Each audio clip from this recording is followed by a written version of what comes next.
মহান স্বাধীনতার ঘোষক শহীদ প্রেসিডেন্ট জিয়াউর রহমান বীর উত্তম এর ৪৪তম শাহাদাত বার্ষিকী উপলক্ষে নারায়ণগঞ্জ জেলার সিদ্ধিরগঞ্জে খাদ্য সামগ্রী বিতরণ, দোয়া ও আলোচনা সভা অনুষ্ঠিত হয়েছে। আপনাদের সকলকে ধন্যবাদ জানাই। এখনই আমাদের মধ্যে আমাদের আজকের এই আপনাদের হাতে এই উপহার সামগ্রী তুলে দিবেন। আপনারা একটু ধৈর্য ধরে বসেন, অনেকক্ষণ ধৈর্য ধরেছেন। আমাদের প্রধান অতিথি হিসেবে উপস্থিত ছিলেন বিএনপির যুগ্ম মহাসচিব খায়রুল কবির খোকন। আরও উপস্থিত ছিলেন নারায়ণগঞ্জ জেলা বিএনপি আহ্বায়ক মামুন মাহমুদ। থেকে আমাদের শিক্ষা নিতে হবে এবং আমরা সবসময় বিএনপি, আজকে দেখেন বিএনপি 15 বছর নিপীড়ন নির্যাতন সহ্য করেছে, কিন্তু বিএনপির পাশে সাধারণ মানুষ ছিল বলে আমাদের বাড়ির ইট পাথর কিন্তু খুলে নিতে পারে নাই। হয়তো আমরা বাড়িতে থাকতে পারি নাই, এটা সত্য, কিন্তু আমাদের বাড়ি ঘর আবার সাধারণ জনগণ পাহারা দিয়ে রেখেছে, ওইখানে যাওয়ার সাহস পায় নাই। এই যে এখানে বিএনপির যত নেতাকর্মীরা রয়েছে, আমাদের কারো বাড়ি ঘরের ইট খুলে নিতে পারে নাই, তবে আমরা কিন্তু তাদের ইট খুলে নিতে চাই না। তাদের কেন্দ্রীয় অফিসের ইট খুলে নিচ্ছে, অথবা 32 নম্বর হাসিনার যেটা বাড়ি সেটা খুলে নিছে, সেটা হাসিনার উপরে ক্ষোভ ছিল, কিন্তু এই এলাকায় যারা আওয়ামী লীগ করেছে তাদের কোনো ক্ষয়ক্ষতি আমাদের কোন নেতাকর্মীরা কিন্তু 10 টাকার জিনিসও নিয়ে পারি, আমাদের সামর্থ্যে কুলায়, আমরা এটা নিয়েই আপনাদেরকে সম্মানিত করি। সুতরাং আমরা আপনাদের পাশে আছি, আগেও ছিলাম এবং ভবিষ্যতেও থাকবো। বিএনপি যদি রাষ্ট্র ক্ষমতায়ও যায়, তারপরেও আমরা মেহনতি মানুষের পাশে থাকব, আমরা ছাত্রদের সমস্যা সমাধানে পাশে থাকব, আমরা যুব শ্রেণীদের কর্মসংস্থানের জন্য নতুন নতুন কর্মক্ষেত্র তৈরি করে আমরা যুবকদের পাশে থাকব, আমরা কৃষকদের জন্য ভালো চাষ ব্যবস্থা, ভালো বীজ এবং ভালো সার নিয়ে কৃষকদের পাশে থাকব, আমরা শ্রমিকদের পাশে থাকব, আমরা সকল শ্রেণী পেশার মানুষের পাশে থাকার জন্য যে রাষ্ট্র মেরামতের 31 দফা ঘোষণা করেছি, সে 31 দফাই হবে আগামী দিনে মানুষের মুক্তির সনদ, সে 31 দফাই হবে আগামী দিনে গণতন্ত্র প্রতিষ্ঠার সনদ, সে 31 দফার মাধ্যমেই আগামী দিনে বাংলাদেশ পরিচালিত হবে, সে 31 দফার মাধ্যমেই আগামী দিনে এই রাষ্ট্র পরিচালিত হবে। আপনাদের সকলকে ধন্যবাদ জানাই। এখনই আমাদের মধ্যে আমাদের আজকের এই অনুষ্ঠানের সম্মানিত প্রধান অতিথি এসে উপস্থিত হবেন। আমরা আমাদের সম্মানিত প্রধান অতিথি, তিনি বাংলাদেশ জাতীয়তাবাদী দলের যুগ্ম মহাসচিব এবং নরসিংদী জেলা বিএনপির সংগ্রামী সভাপতি জনাব খায়রুল কবির খোকন ভাই আমাদের মাঝে এসে উপস্থিত হয়েছেন। আমরা তাকে করতালির মাধ্যমে স্বাগত জানাই।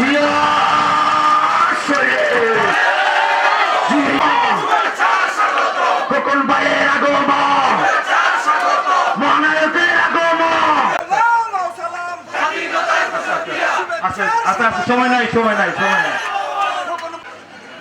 বিএনপির প্রতিষ্ঠাতা, আমাদের আদর্শের জনক, সর্বকালের সর্বশ্রেষ্ঠ মুক্তিযোদ্ধা শহীদ রাষ্ট্রপতি জিয়াউর রহমান বীর উত্তম তার 44তম শাহাদাত বার্ষিকী উদযাপন উপলক্ষে আমাদের আজকের এই অনুষ্ঠানের সম্মানিত সভাপতি, এই এলাকার এবং বাংলাদেশ জাতীয়তাবাদী যুবদল নারায়ণগঞ্জ জেলার অন্যতম সদস্য, আমার সাবেক ছাত্রনেতা, আমার অত্যন্ত স্নেহাস্পদ অনুপদিন সংগ্রামী যুবনেতা জনাব এরশাদ আলী উপস্থিত আছেন আজকের অনুষ্ঠানের।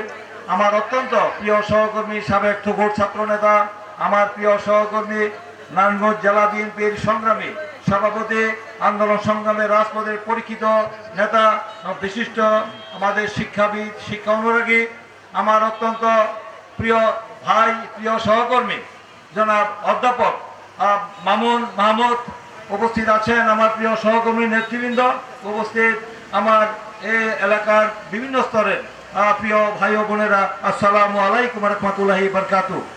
আমি প্রথমেই আন্তরিকভাবে দুঃখ প্রকাশ করে নিচ্ছি যে দীর্ঘ 16 বছর আন্দোলনের, বিশেষ করে 2024-এর এই যে 5ই অগাস্ট ঐতিহাসিক ছাত্র গণ অভ্যুত্থানের মধ্য দিয়ে যে ফ্যাসিস্ট স্বৈরাচার দানবীয় সরকার এই যে খুনি সরকার মাফিয়া সরকারের যে পতন হলো সেই বিষয়ে আজকে 1 বছর পূর্তি উৎসব পূর্তি উপলক্ষে আমাদের দলীয় কার্যালয়ে বিএনপির পল্টন অফিসে একটি গুরুত্বপূর্ণ মিটিং ছিল। সেই মিটিংটি শেষ করে আমার রাস্তায় আমি হয়তো আর আধা ঘন্টা আগে আপনাদের এখানে পৌঁছতে পারতাম যদি রাস্তায় মানে যানজট বা ট্রাফিক জ্যাম যদি না থাকতো। ট্রাফিক জ্যামের কারণে বিলম্বিত অনিচ্ছাকৃত বিলম্বে আপনাদের মাঝে উপস্থিত হওয়ার জন্য আমি আন্তরিকভাবে দুঃখ প্রকাশ করছি। আমরা আশা করি আপনারা খাদ্য নিয়ে যাবেন। আজকে যেহেতু রাজনৈতিকভাবে বক্তব্য রাখার অনেক সুযোগ ছিল, মানে কথা ছিল, মানে সেই কথা বলার কোনো সুযোগ নেই। ইনশাআল্লাহ আগামী দিনে এই যে ভাইয়ের সাথে আমার দীর্ঘদিনের সম্পর্ক, আমরা পাশাপাশি নরসিংদী জেলারও আমি সভাপতি, তাই এই যেখানে উনি আমাদের নারায়ণগঞ্জ সভাপতি, আমাদের অত্যন্ত আগে আমরা নরসিংদী এলাকার আমরা মহকুমা ছিল, এই নারায়ণগঞ্জই ছিল। এই নারায়ণগঞ্জের সাথে আমাদের রাজনৈতিক পারিবারিক এবং ব্যক্তিগত অনেক সম্পর্ক জাতীয়তা রয়েছে। তাই আগামী দিনে আপনাদের এখানে যে কোনো একটি অনুষ্ঠানে আমি এসে রাজনৈতিক বক্তব্য রাখবো। তাই আজকে বক্তব্য দীর্ঘায়িত না করে শুধু আমি একটি কথাই বলবো যে আপনারা আমাদের যে অর্জন, আমাদের যে মহান স্বাধীনতার ঘোষক শহীদ রাষ্ট্রপতি জিয়াউর রহমান, তিনি দেশ স্বাধীন করে তিনি দেশে একটি বহুদলীয় গণতন্ত্র প্রবর্তন করেছিলেন, একদলীয় শাসন ব্যবস্থার পরিবর্তে, এবং দেশে মানুষের মধ্যে স্বস্তি আস্থা ফিরে এসেছিল। এবং তিনি দেশে ঐতিহাসিক, আপনারা জানেন ঐতিহাসিক 7ই যে নভেম্বর 1975 সালে সেই সিপাহী বিপ্লবের মধ্য দিয়ে দেশের জনগণ তাকে রাষ্ট্রীয় ক্ষমতায় বসিয়েছিলেন, এবং তিনি কোনো কু করে ষড়যন্ত্র করে রাষ্ট্রীয় ক্ষমতায় আসেন নাই। জনগণের এবং সিপাহী জনতা দেশের জাতির স্বার্থে গণতন্ত্র পুনরুদ্ধারের জন্য তাকে দায়িত্ব দিয়েছিলেন। তিনি একদলীয় ব্যবস্থা পরিবর্তনে বহুদলীয় গণতন্ত্র দিয়েছিলেন, যে আওয়ামী লীগকে বিলুপ্ত করেছিল 5 করে বাংলাদেশ কৃষক শ্রমিক আওয়ামী লীগ মানুষের মুখে শাল ঢুকিয়ে তিনি সেদিন বাকশাল করে বহুদলীয় গণতন্ত্র হত্যা করেছিলেন, সম্পদের স্বাধীনতা হরণ করেছিলেন, এবং এদেশে কোনো আইনের শাসন ছিল না, বিচারের স্বাধীনতা ছিল না, ন্যায় বিচার ছিল না, মানবাধিকার ছিল না, আইনের শাসন ছিল না, মত প্রকাশের স্বাধীনতা ছিল না, কোনো মৌলিক অধিকার ছিল না। এই দেশের মানুষকে তিনি সেই অধিকারগুলি ফিরিয়ে দিয়েছিলেন, এবং তাকে ষড়যন্ত্র করে তাকে হত্যা করে চেয়েছিল বাংলাদেশ থেকে শহীদ জিয়ার নাম মুছে ফেলা, এবং বাংলাদেশ জাতীয়তাবাদী দল বিএনপি বেসিক্যালি নো পার্টি বলে তারা ষড়যন্ত্র করেছিল। তাদের মুখে চুলকানি দিয়ে প্রমাণ করেছে বিএনপি বেসিক্যালি পার্টি বাংলাদেশের সর্ববৃহৎ একক দল, সেটা প্রমাণ করেছে দেশনেত্রী বেগম খালেদা জিয়া এবং তারেক রহমান। এই বেগম খালেদা জিয়া স্বৈরাচার রাশাদ বিরোধী আন্দোলন করে তিনি স্বৈরাচারের পতন ঘটিয়ে তিনি আপসহীন দেশনীতি খেতাব পেয়েছেন এবং গণতন্ত্র পুনরুদ্ধার করেছেন এবং সংসদীয় গণতন্ত্র উত্তরণ ঘটিয়েছেন। তারেক রহমান দীর্ঘ 16 বছর আন্দোলন করে ফ্যাসিস্ট স্বৈরাচার দানিবের সরকার, মাফিয়া সরকার, খুনি সরকার, জালিম সরকারের পতন ঘটিয়ে বাংলাদেশে একটি মুক্ত পরিবেশ সৃষ্টি করেছেন। এই 5ই আগস্টের পরে আমরা যে আজকে মুক্ত পরিবেশে আজকে বক্তব্য দেখার সুযোগ পেয়েছি। অতীতে আমরা মামলা, হামলা, গুম, খুন, অন্যায়, অত্যাচার, নিপীড়ন, নির্যাতন, গুম, খুন, আমার বিরুদ্ধে 100 মামলা ছিল, দীর্ঘ 2.5 বছর কারাগারে ছিলাম। এই সরকারের আমলে কোনো মানুষ শান্তিতে থাকতে পারে নাই। তারা লুটপাট করে তারা দেশের সমস্ত সম্পদ বিদেশে পাচার করেছে। তারা আঙ্গুল ফুলে কলা গাছ হয় না, আঙ্গুল ফুলে বট গাছ হয়েছে। তারা পুকুর চুরি করে নাই, তারা সাগর চুরি করেছে, এবং 30 লক্ষ কোটি টাকা বিদেশে পাচার করেছে। এই দেশের গরিব আরো গরিব হয়েছে, ধনী আরো ধনী হয়েছে, ধনী দরিদ্রের বৈষম্য বাড়িয়েছিল। তাই আজকে এই দেশে আর যেন কোনো স্বৈরাচার, কোনো ফ্যাসিস্ট সরকার, দানবীয় সরকার, মাফিয়া সরকার যেন ক্ষমতা আসতে না পারে, তার জন্য আমরা এই দেশে একটি গণতান্ত্রিক সরকার প্রতিষ্ঠা হবে। অন্তর্বর্তীকালীন সরকার ডক্টর মোহাম্মদ ইউনূস সরকারের অধীনে আগামী দিনে যে একটি লন্ডনে যে ঐতিহাসিক একটি বৈঠকের মধ্য দিয়ে যে 3 তারিখ নির্ধারিত 2026 ফেব্রুয়ারি প্রথম সপ্তাহে সেই নির্বাচন হবে, একটি ঐতিহাসিক নির্বাচন, অবাধ, সুষ্ঠু, গ্রহণযোগ্য, ইনক্লুসিভ, ক্রেডিবল একটি ইলেকশনের মধ্য দিয়ে বাংলাদেশের মানুষের মৌলিক অধিকার প্রতিষ্ঠা হবে, ভোটের অধিকার প্রতিষ্ঠা হবে। দীর্ঘ 16 বছর আপনারা ভোট দিতে পারেন নাই, আপনাদের পছন্দের প্রার্থীকে ভোট দিয়ে আপনারা রাষ্ট্রীয় ক্ষমতায় পাঠাবেন, যেমন নির্বাচিত সরকার দেশ পরিচালনা করবে, জনগণই সরকার, জনগণ প্রতিষ্ঠা করবে। এই আশাবাদ ব্যক্ত করে সকলকে আগামী দিনে আপনাদের এই সুন্দর পরিবেশ রক্ষা করার জন্য এই আগামী দিনে যে আবার সুষ্ঠু নিরপেক্ষ নির্বাচন হবে, সেই নির্বাচনের মধ্য দিয়ে আমরা একটি গণতান্ত্রিক সরকার প্রতিষ্ঠা করব। এই আশাবাদ ব্যক্ত করে সকল স্বৈরাচারের দূষণদেরকে আমরা প্রতিহত করব, তারা যেন আবার মাথা ধরে দিয়ে উঠতে না পারে, তার জন্য সতর্ক থাকবেন। এই আশাবাদ ব্যক্ত করে সকলকে আন্তরিক অভিনন্দন, ধন্যবাদ জানিয়ে আমার বক্তব্য শেষ করছি। খোদা হাফেজ। বাংলাদেশ জিন্দাবাদ। মহান স্বাধীনতার ঘোষক শহীদ রাষ্ট্রপতি জিয়াউর রহমান বীরুত্তম অমর। দেশনেত্রী বেগম খালেদা জিয়া জিন্দাবাদ।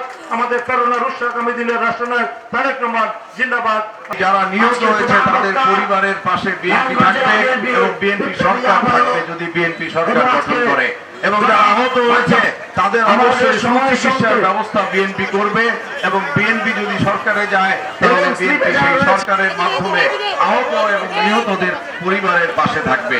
সুতরাং আমরা পরিষ্কার বলে দিয়েছি যে অতীতে যে রাজনীতি হয়েছে সেই রাজনীতি থেকে বের হয়ে এসে আগামী দিনে স্বচ্ছতার ভিত্তিতে ন্যায়ের ভিত্তিতে একটি সমাজ ব্যবস্থা রাষ্ট্র ব্যবস্থা প্রতিষ্ঠিত হবে, যেখানে জনগণের যে রাষ্ট্রীয় মালিকানা, জনগণের রাষ্ট্রীয় মালিকানা জনগণের হাতে বুঝিয়ে দেওয়া হবে। জনগণ তাদের পছন্দের নেতাকে নির্বাচন করবে।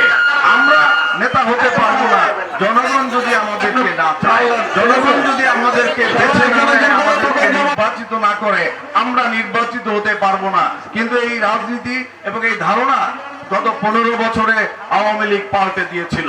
সুতরাং আমরা আবার সেই রাজনীতি ফিরিয়ে আনতে চাই, জনগণের ক্ষমতা জনগণের হাতে ফিরিয়ে দিতে চাই। জনগণ যাকে পছন্দ করবে এবং যে নেতা জনগণের পাশে থাকবে, যে নেতা জনগণের মনের কথা বুঝবে, জনগণের অভাব অভিযোগের কথা বুঝবে, সেই নেতাকে এই জনগণ বেছে নিবে এবং ওই পবিত্র পার্লামেন্টে তাকেই পাঠাবে। সুতরাং জনগণের ক্ষমতা বিএনপি জনগণের হাতে দিতে চায়, কারণ আমাদের নেতা শহীদ রাষ্ট্রপতি জিয়াউর রহমান বলেছিলেন জনগণ সকল ক্ষমতার উৎস, এটা তিনি বলেছিলেন। সুতরাং কথায় নয় কাজে সেটার প্রমাণ হবে। আমরা আপনাদের জন্য আন্দোলন সংগ্রাম করে আপনাদের ভোটের অধিকার আদায় করে দিয়েছি, আমরা আপনাদের পাশে ছিলাম। শত নিপীড়ন নির্যাতন কেস মামলা মোকদ্দমা আমরা সহ্য করেছি, কিন্তু আপনাদেরকে ছেড়ে যাই নাই, আপনাদের অধিকার আদায়ের সংগ্রাম থেকে আমরা পিছিয়ে যাই নাই। সুতরাং আপনারা যদি আমাদের সাথে থাকেন ইনশাআল্লাহ